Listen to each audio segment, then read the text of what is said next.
Back to Cripps. And that's picked off, or not stuck by Lloyd. So Kreuzer able to help surge it forward for the Blues. Silva up forward today. This time, Kreuzer able to win the contest from behind. This is Reid. Mackay v Rampy is the one the Blues will be looking to expose as well if they can get the...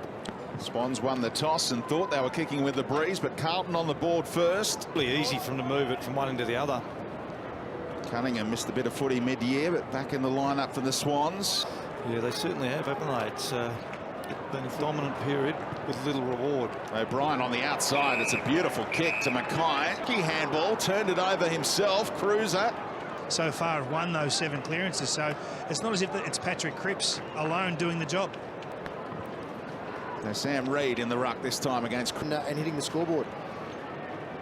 McCartan having a go in the ruck, so Kreuzer fancied himself. Protocol.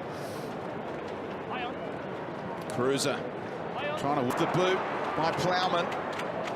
Now the support coming from Kreuzer, and the Blues should be able to go the other way. Set the cricket, the debate about the drop-in wickets, but it's certainly not a surface that's conducive to playing, high-quality AFL football. In the MRO findings.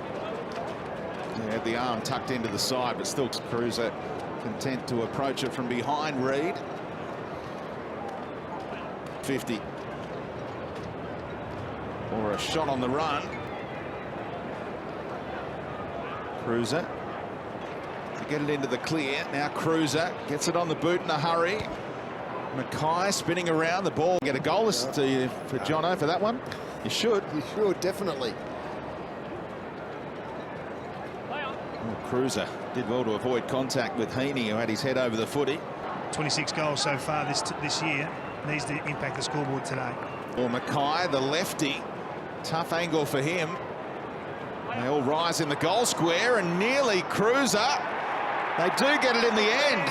Clever handball by Kreuzer to set up Lang from point-blank range. Goes back the other end of the ground. Good, as you said, good handball from Kreuzer.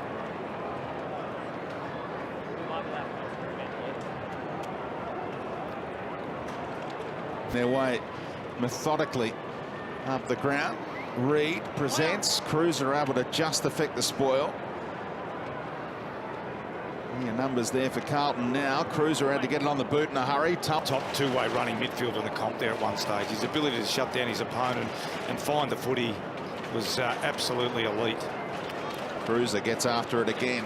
Awkward looking kick. Cripps is interested though. He's able to keep it alive a little bit, but maybe he ducked into it, said the umpire. Sent Curnow sideways, and now we've got a throw in. Kreuzer's tap. Cripps.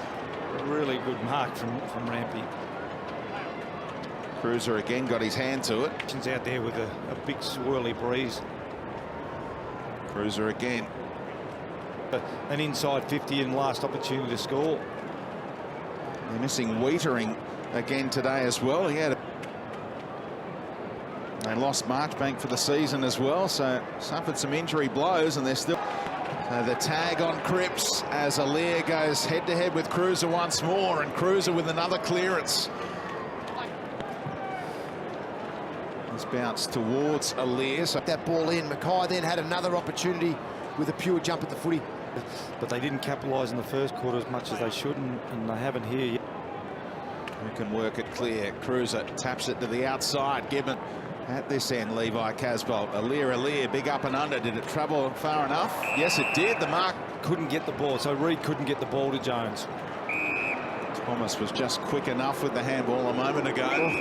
Now Kreuzer manning the mark very effectively. That's what Rampy does so well. It's those little things, because they had Mackay inside 50 all by himself, yet his effectiveness with just manning that mark, slowing them up, has caused this. Spoken like a true half-forward, John. Yeah, exactly right. Would have loved a few more of those in your career, though. Yeah, had a great game. Started off really well. It's a little bit harder to keep in the game as a forward, isn't it? Because you're relying so much about the players up the field. Up beautifully, isn't it? 1-point ball game. Carlton at the MCG. Climbing a post and doing a couple other things as well. Yeah. A chat to the umpire. Swans haven't led since late in the first quarter. Carlton getting a bit of breathing room again. Good tackle, Cripps. Got a hand to it, though, they said. Tumbled forward by Kreuzer. All Mills careful not to give away a free kick. Fisher, plenty of possessions for him in the last 5 minutes. Lear giving on the wing, as Kingy said, to get that run and spread. And that up and back forward line, Papley energising. So that's probably been the difference in the game so far. So well worked from the centre bounce. Kreuzer puts a body on, opens up this space for Cripps with the outside of the boot, and here is the other key forward. Drastic change. Slick hands from Murphy, wasn't it, to open up that space for Cripps? And look at the follow-up, though, the block in that replay that Kreuzer. And unlucky. He just replaced Levi Casbolt. Works his way to the front this time against the Lear. So it's been a great effort from John Longmire. Back, you can see him sitting back behind the contest now. Well, he wants to get an extra at the stoppage, Jono, because of Kreuzer's dominance. But as a result, he's letting Newman sit back, as we can see the top of the screen. He's letting Newman sit back, and he's having a significant impact on this. Reed got a hand to it, but Murph on the release of Kennedy. Well, Kreuzer tapping it to the advantage of Fisher. Forward of the ball, so it means your ball use and your creativity is very different for the Swans. They're relying on up and back and angles and hitting Sam Walsh, guys like that. It's been a really smart move from the Carlton coaching group. Kerno's giving the numbers up because he's still up at the stoppages.